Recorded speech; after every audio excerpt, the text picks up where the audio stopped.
Good Wednesday night, everybody, and welcome to Live Ramp. Real Access Motivates Progress 100th episode. Tonight is a huge milestone for all of us tonight. This is the 100th episode of Ramp, and we couldn't be more excited.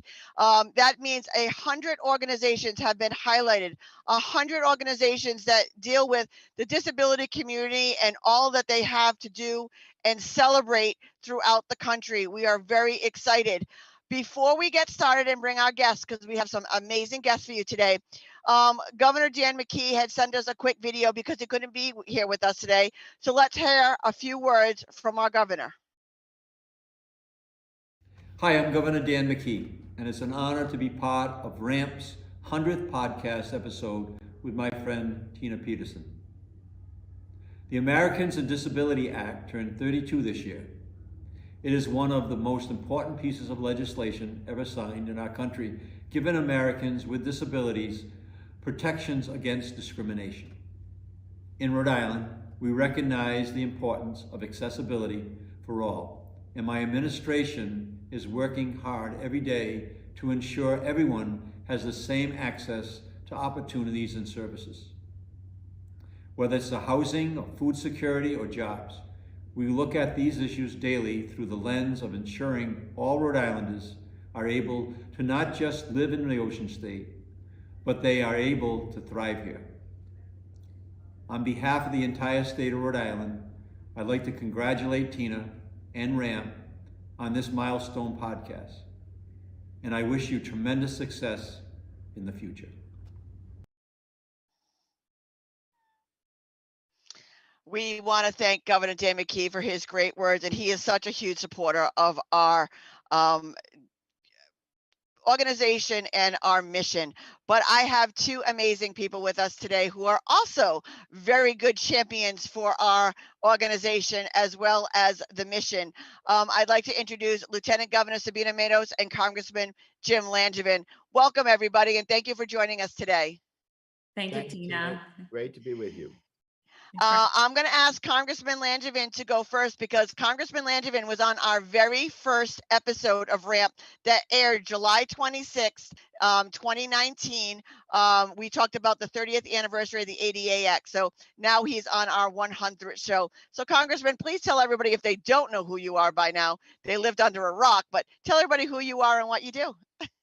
Well, hello, Tina, and congratulations on the 100th episode of your RAMP podcast. This is very exciting and a wonderful milestone. I was proud to be on the first episode of your podcast, and very proud to be on the 100th episode, and to be with our great Lieutenant Governor Sabina Matos.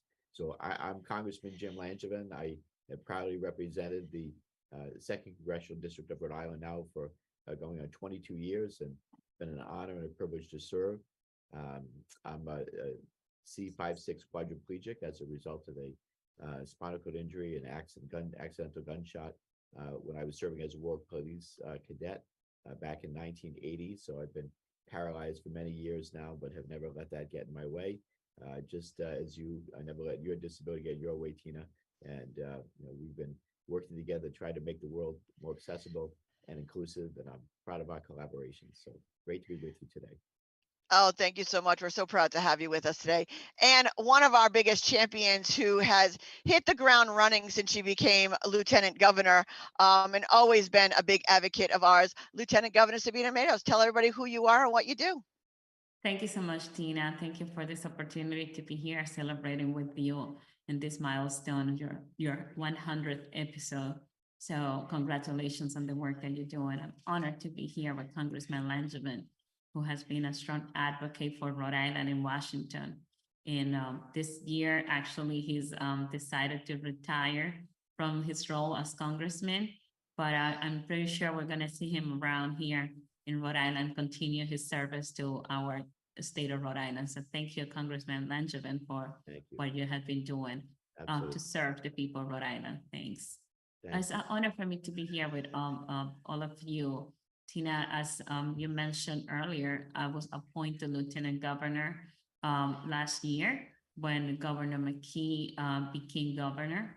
The state of Rhode Island's constitution says that the governor gets to appoint the lieutenant governor whenever there is a vacancy.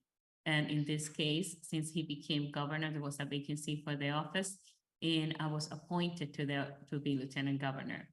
I had had this honor to serve the state of Rhode Island in this role. But before that, I was a member of the Providence City Council. And most recently, I was the president of the Providence City Council. So I had had the experience of being in the local government, local, and see how things gets done at the local level. And now I brought that experience to the office of lieutenant governor, and has been very useful because in this role, I had the opportunity to work with different municipalities and leaders from different municipalities here in the state of Rhode Island. It's really has been an honor, and I'm looking forward to continue this work here. Oh, we look forward to working with you. Congressman Langevin, since you've been with me since the very beginning, you watched RAMP grow from its inception. Tell us a little bit about what you've seen, and if you've seen any impact in Rhode Island and beyond from what RAMP has been doing. Yeah. Well, Tina, I appreciate your advocacy and, calling out those areas where more needs to be done to bring down barriers and make accessibility more universal. Particularly working with the business community. I know that's been one of your strengths, particularly going and really speaking with business owners on an individual basis and doing reviews of their establishment to say what's working, what's not, what could be made better so things are more accessible, getting in and out of doorways, having a ramp built or have a portable ramp on hand. I know in some cases you've actually been able to give out portable ramps to business owners. In fact, where I go to get my haircut downtown Providence, she was one of the beneficiaries of your of one of the ramps that you gave out, and I've used that ramp now to go in and out of her establishment. So it's been a wonderful thing to again promote awareness. And we still have a lot of we have a great milestone in the anniversaries of the Americans with Disabilities Act, and in all that act did to make things in the world a more inclusive, accessible place for people with disabilities. But there's still more progress that needs to be made, and I'm glad that you're moving the ball forward on accessibility. Oh, thank you so much. Lieutenant Governor, in the short time that you have, well, a little bit more than a short time, but have been around and been working with me from the beginning, what have you seen and what has been so eye-opening for you with what we have been promoting and what we have been doing? I appreciate the work that you do, Tina, in working especially with the business community, as the congressman was mentioning. I have seen you just being an ally in making sure that you approach the business community and you're speaking the language that they understand.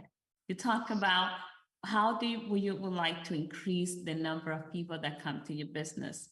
Well, you always remind them that there are people that are in wheelchairs that cannot access their business. And you always make that business case to them and let them know that what you're trying to do is to help them make their business accessible. You're not trying to play gotcha with them, but you want to be a resource to assist them.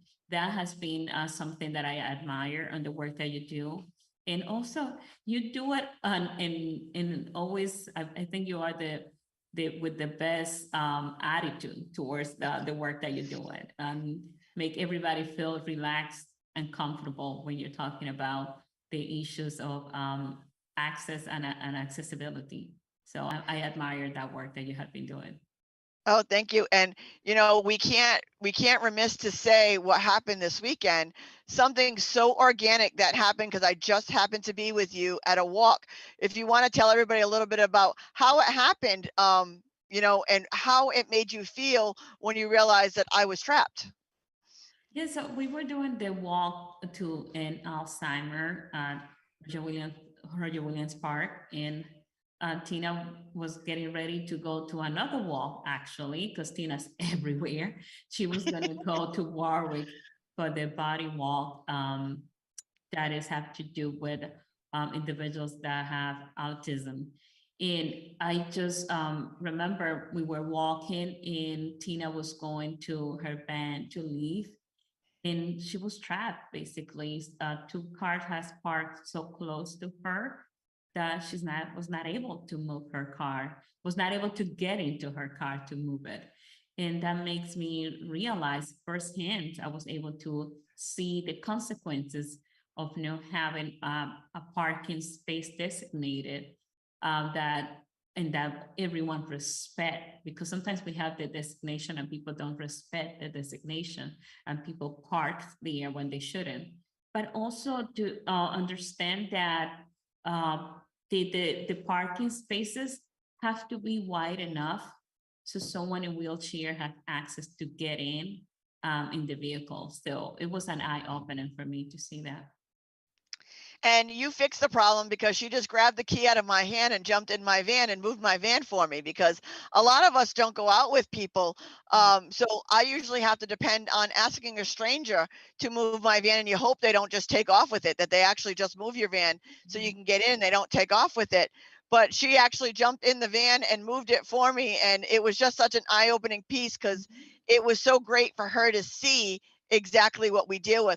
Now, Congressman Langevin, I know you've dealt with this once or twice in, all the years that you have going on. I said, but the fortunate thing is you usually have a staffer with you. But does it still happen to you? Yeah, absolutely.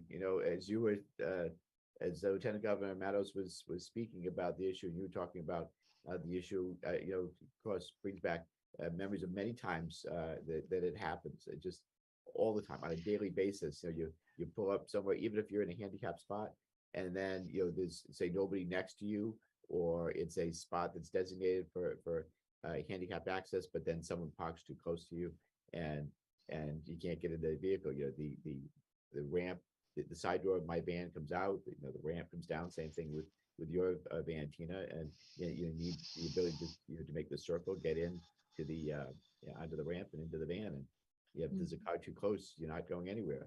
Fortunately, you're right. I have a driver usually that drives me around, and so he's able to just hop in the van and move it back. But not everyone's going to have that that ability to have someone with them all the time. So Eh.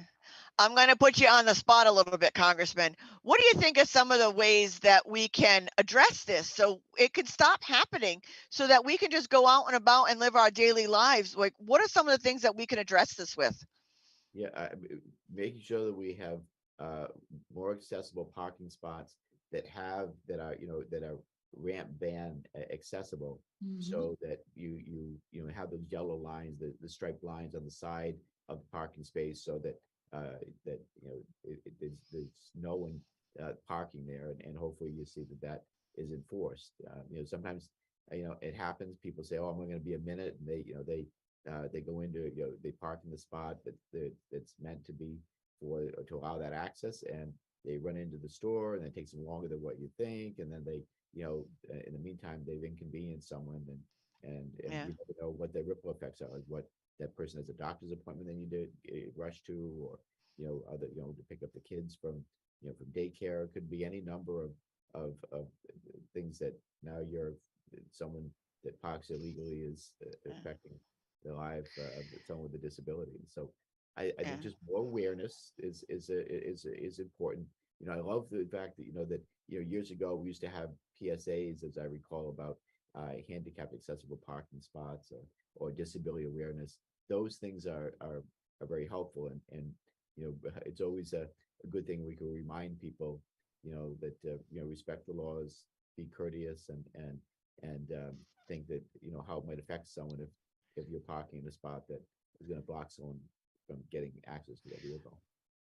That is so funny you say that, because that's exactly the words that came out of Lieutenant Governor's mouth on Sunday. Was we need to do PSAs about this. How do you feel about doing something like that and bringing that back to make sure people are aware of not inconveniencing us? Yeah, absolutely. But I think that public education always goes a long way, and I think that often perhaps people don't have a nefarious intent. They're not intentionally trying to cause harm. It's just a matter of not being aware of how their actions might affect other people. So, public education campaigns, I think, are always a win-win. Sabina, would you like to do something like that going forward? If you were, to stay in office? Yeah, that definitely. I would love to do that, and I would love to do the PSAs in both English and Spanish, so make sure that we get the message out to every community. Especially, I always like how you give us the data that and let us know that um, this is a group that anybody can become a part of. I love how you always give us the data and also reminding us that the state of Rhode Island's population is getting older and there's going to be more need for accessibility for businesses. If they want people to come to their business, they're going to be more people using walkers and more people using wheelchairs. So we have to make sure that we have more, we are more conscious about the need of having more accessible parking spaces and more accessible businesses also. Yeah. With our next topic, I'm going to stay with you, Lieutenant Governor, on this is housing. How important is it to make sure that when we're building all of these affordable housing, that we're making sure we're making them physically accessible for everybody? Mhm. It is crucial, and especially as I was talking right now about the state of Rhode Island population getting older, we're going to have more needs to have housing that is accessible for our older adult population that's getting older. But also, we have a challenge here in the state of Rhode Island is because we are such an old state and our cities are very old. We have housing infrastructures that were built like 100 years ago. It's really challenging sometimes to make those units accessible. So we have to make sure that every unit that we're building, we are thinking about adding accessibility component to every new unit that is being built. Yeah, I mean, that is such an important piece, with 32 years after the ADA, there are 7 people, I'm not going to say what park it is, but there are 7 people living in a park right now that are all in wheelchairs that are homeless only for the fact that they don't have any place to go in or to get to or an affordable place to live. I know exactly what that feels like because in 2020, I was a month away from being homeless myself because I couldn't find an affordable, accessible place for me to live. Luckily, I was able to connect with Habitat for Humanity and built my home, but everybody doesn't have that luxury. Congressman Langevin, can you go in a little further on how important housing, accessible housing is? Yeah, it's vitally important, and there's such a short supply of accessible, affordable housing. We know that we're facing a affordable housing crisis in the state, as we are in places around the country right now, and that gets even more compounded if you're someone living with a disability, because that's even fewer units that are available. So short supply on just regular affordable housing, then you add accessible affordable housing into that, it makes it even more challenging. So, I'm always looking for ways to bring back more federal dollars to address the federal housing crisis. And I know we have been doing that, and the state has been stepping up more. And I applaud Governor McKee and Lieutenant Governor Matos for their leadership on accessible, affordable housing. And there's just a lot of work to do ahead. We need to get more supply made available, built and made available to people. We're going to stay on you, Congressman Langevin. We're going to talk about some of the champion things that you are standing behind right now. One I'm seeing firsthand with me traveling all over the place with my new title, and flying for the first time was fun, but it went smoothly with all of your guidance. But tell everybody a little bit about what you're doing for people with disabilities at the state level, the federal level. Sure. So,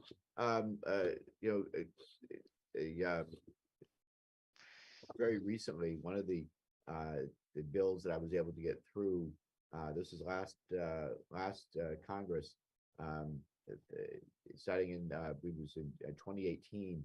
I passed the Bill of Rights for airlines passengers with disabilities, and basically through the 2018 FAA reauthorization bill, I included language to create a Bill of Rights for airline passengers with disabilities. I thought this was important. And people with disabilities, when they're traveling, need to be treated with respect and dignity. And so um, this bill was finally published in DOT's website in July 2022, and includes, among other things, the right to be treated with dignity and respect, the right to receive information in an accessible format about air travel and what people will face, and then the right to travel with an assistive device or service animal. So that's the what we have done. And what I'm also trying to do though is um, create and pass the Air Carrier Access Amendments Act. So basically, this bill would address air travel challenges for people with disabilities and giving them a basically recourse when they're not treated fairly. This is a big deal. We all know about broken devices or people not being, you treated properly when they're on the plane or getting on the plane or getting off the plane. And right now there is no private right of action. You can't take the airline to court, for example.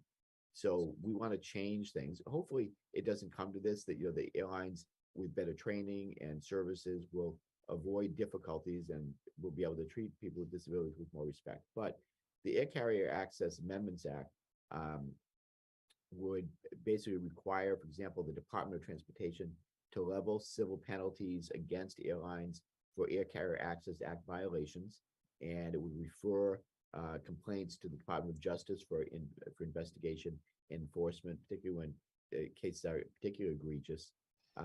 We also establish a private right of action for airline passengers when these rights are violated, and it would create an updated accessibility standards for new commercial aircraft, and it would require the removal of access barriers on existing aircraft.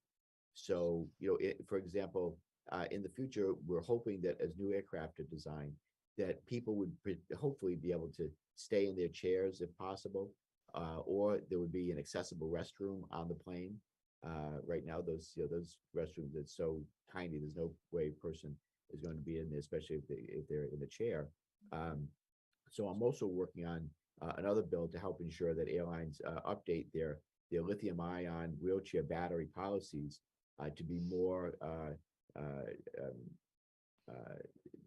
restrictive than current, to be no more restrictive than current safety standards. So the FAA, for example, has safety protocols for certain lithium-ion batteries because all lithium-ion batteries are not created equal, and some are really high-end, like the batteries that I have in my chair that have all kinds of safety features in them. And then there's the kind of the cheap Chinese knockoffs that people probably might be familiar with, in like hoverboards that have burst into flames. There's a totally different lithium-ion batteries, and so the FAA has guidelines and protocols to ensure passenger safety and make sure that they everybody's safe when they're in an airplane, or they wouldn't travel, and so they wouldn't be able to go on. But the airlines need to update their policies because not all of them have, and I've experienced that firsthand where I've been denied the ability to have my chair put on the plane. Yeah, I mean, it's so true. People don't understand that we're the first ones loaded on the plane and when the last one's off the plane, and we can't use the bathroom in between that time. So I sit on the airplane when I went to Florida a couple of weeks ago and saw how many people passed by me to use the restroom. Now realize that you can't use that restroom, or you can't. And, if our chair gets broken, I mean, besides everything else and being able to sue them, but if I get to Florida and my chair is broken, it's not like your luggage where you can just go buy another outfit. I don't have another chair. I don't have another means of getting around. I'm literally trapped. So having our chairs until we can dock our chairs on the plane is going to be really the only way that we can ensure that we're safe and our chairs are safe and we end up at the other end with, great transportation that we can still get around. Agreed. And I'm hopeful that future designs of aircraft will have a spot for someone in a chair they just pull in and get locked down and will be safe and comfortable while they're traveling. I've done that, by the way, before when I travel. on military aircraft, C-130s, for example. That's like the ultimate in handicapped accessible travel because the back of the plane drops down. You can just ride right up the back. But I don't see us all flying the public, traveling on C-130s on a No, regular. but I kind of like that idea because you are well taken care of when you're surrounded by our military. So, That's right. I would love to fly that at least once, just to say it's a bucket list item, because that's pretty cool. I know I'll be in good hands with our military. Um, Sabina, tell us a little bit more about what you have seen. I mean, I know we have been at a lot of events together because you're as many events as I am. What have you seen, the reaction from other people, and the idea of how easily it is to become accessible from being out and about with me, and why should people do this? Again, like just seeing the way how you go about communicating, how easy it is to make their business accessible, just to let them know that it's not as costly as they may think, that there are some solutions that can be implemented easily right away. I remember you going into a business and making sure that they had, just making sure they had the bar that it was accessible for the someone in a wheelchair. Just are things that we take for granted. We're not thinking about when we are it's starting a new business. Just in seeing you going around and being willing to, as you say, just roll around. I'm going to roll around your business. That I love when you tell them that I can roll around your business and let you know if your business is accessible, yes or no. What are the changes that you can make that to make the business accessible? And also you provide links and ideas of resources and grants that are available to help businesses become accessible. It's been a pleasure going with you in also experiences, some of the many experiences that we had together this year, but going in the impossible dream, that The was sailboat. the sailboat. That was a great experience, and seeing a sailboat that is designed in thinking about individuals on wheelchairs to make sure that there's accessibility. It has been great to see you in action. Yeah, and it's not as hard as you think, and we're some amazing people that you're missing out on by not letting us in and not meeting us. I mean, we just had our Accessibility is Beautiful 2 event, and you both got to attend that event. All of our vendors had disabilities. All of our entertainers had disabilities. Did you notice any difference really once you got down and involved and talking to people? Sabina, tell everybody what your experience was on that and how everybody just kind of blended. It was great. And also, we got to remember, we had there available one of the Tina stables, right? So I Yes. was able to go to the food truck, buy food on one of the food trucks that were there, and we were able to sit down and without making anyone feel uncomfortable or making anyone feel different. It's just, we just blend in as anybody would do to join in to enjoy a meal together at the event. Every event has great information for the business and the community at large. And yes, and you could see that there was nothing that would make anyone that was in a wheelchair feel like they were not part of the experience. Everyone was included. There was equity throughout the event. And Tina, I think it's important. Yeah, I love what the lieutenant governor just had to say about inclusiveness, and we're all at Tina's table together, and everyone is kind of on equal footing, if you will, and we're all just sitting around a table. But in terms of also businesses being able to get into businesses and shop around, what's the most important thing that businesses really need? They need customers, right? And so Right. by not having your business accessible, you're shutting out a whole segment of the population that is that has money to spend. And so having your business accessible expands your customer base and hopefully grows the bottom line.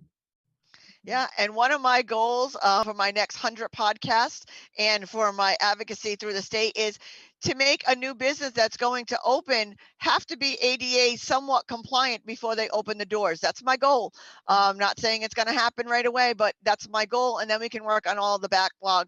Because again, the more customers you let in, the greater your bottom line. So it's only good business because we don't usually come alone. I know I usually bring a gang of people with me, and we have fun.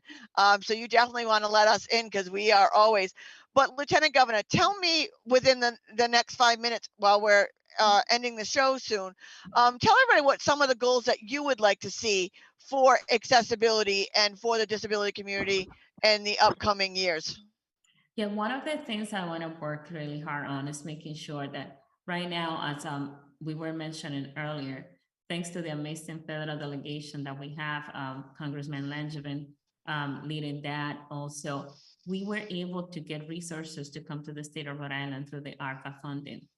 And we were able to allocate for the first time in the history of the state of Rhode Island, $250 million for housing.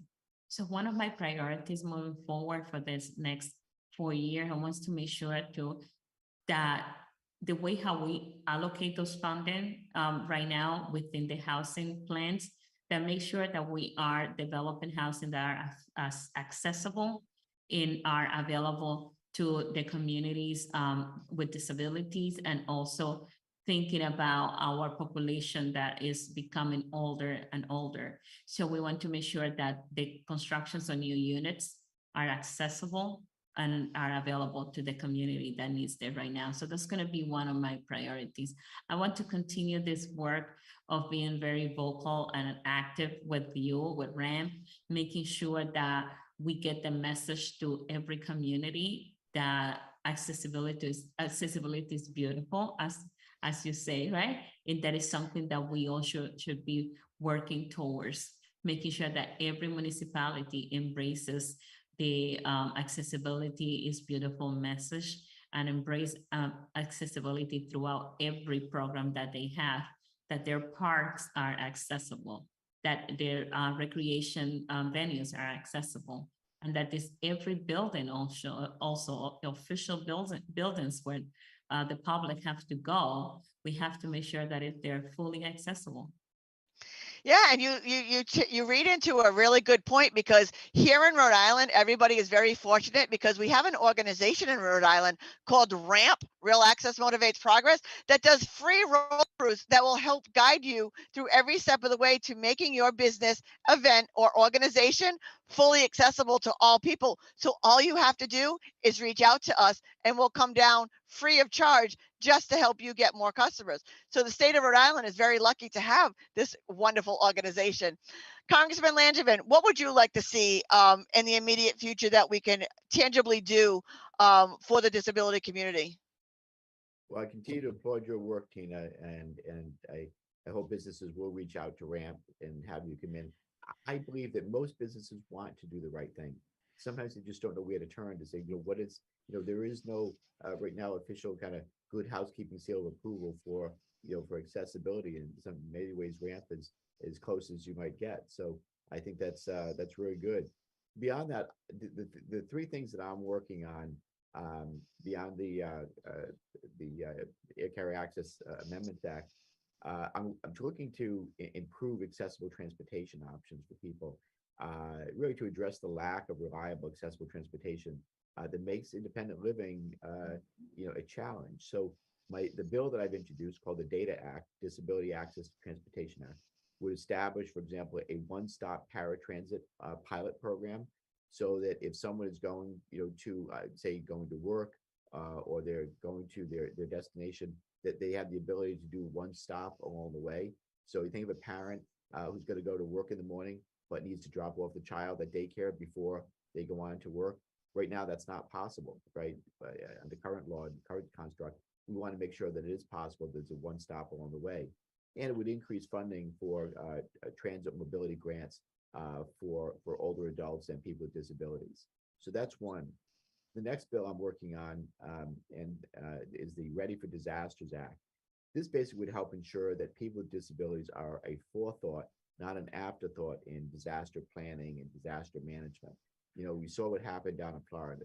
My heart goes out to the people in Florida that are dealing with the aftermath of Hurricane Ian. And I pray for their recovery quickly. But major losses, and people had to go to shelters. But if shelters, for example, aren't accessible, let's say, and it does happen, and they're not providing for the needs of of people with disability that's not a for, they can be shut out. Maybe they're not going to get into that shelter. Maybe they're not going to get the assistance they need in disaster. So we want to make sure that there's pre-planning that's done, and people with disabilities and their needs are front of mind. The last thing I'll mention, and there are many, is the investments in home and community-based services and the care economy. Congress really needs to follow through on President Biden's commitment to make historic investments in home and community-based services and the care economy. And we almost got it done last year, but we just need to keep pushing so that more Americans can live more independent lives. So these are my priorities as I work right up and through to the end of the year when my term ends. And as you mentioned, I won't be seeking re-election, but I am going to make sure that these bills are handed off to colleagues. And Debbie Dingell is the new co-chair of the Bipartisan Disabilities Caucus that I created in Congress, and that will continue. And I'm grateful for her leadership, and I know that she'll continue take up these causes.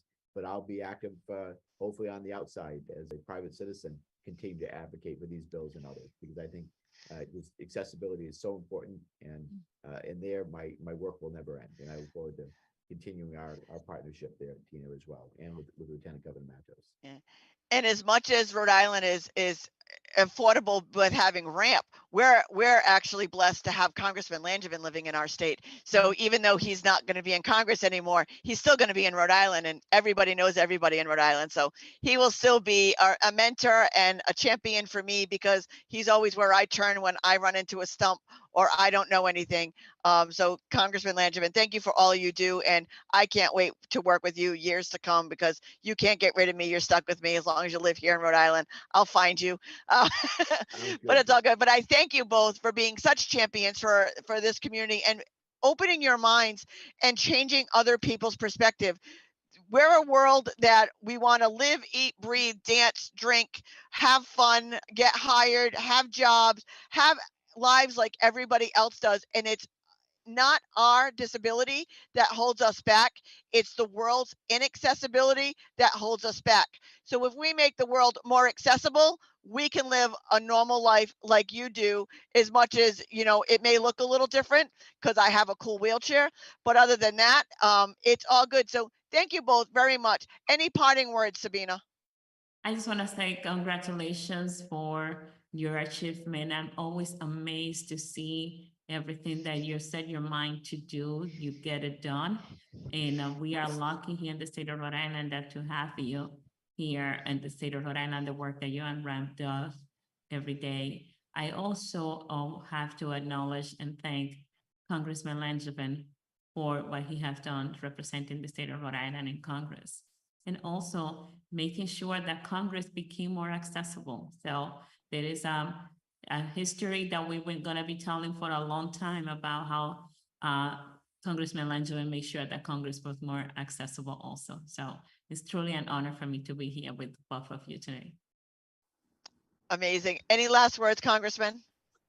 I thank you, Lieutenant Governor, for those very kind words and your support over the years. I appreciate your leadership and the work that you're doing on so many levels, both for seniors and for small businesses and for people with disabilities. So thank you so much for that. And I look forward to that partnership continuing. And Tina, just congratulations on all the success that RAMP has achieved, opening up doors and making the world more accessible for people with disabilities. And congratulations on the 100th anniversary of the 100th episode of your podcast. Again, another great milestone, and honored to be on with the first time and be on the 100th episode as well. And we will have both of you on for years to come, no matter what office or position that you hold. You guys are always welcome on the Ramp podcast in the next 100 or 1,000 episodes, because Tina's not going to stop until she's not breathing anymore. So you'll be seeing this podcast for a very long time. So thank you both so much. I request everybody join us every Wednesday night live at 7 o'clock for our next 100 podcasts. And as I always say, don't just sit there, everybody. Make a difference. Have a great night.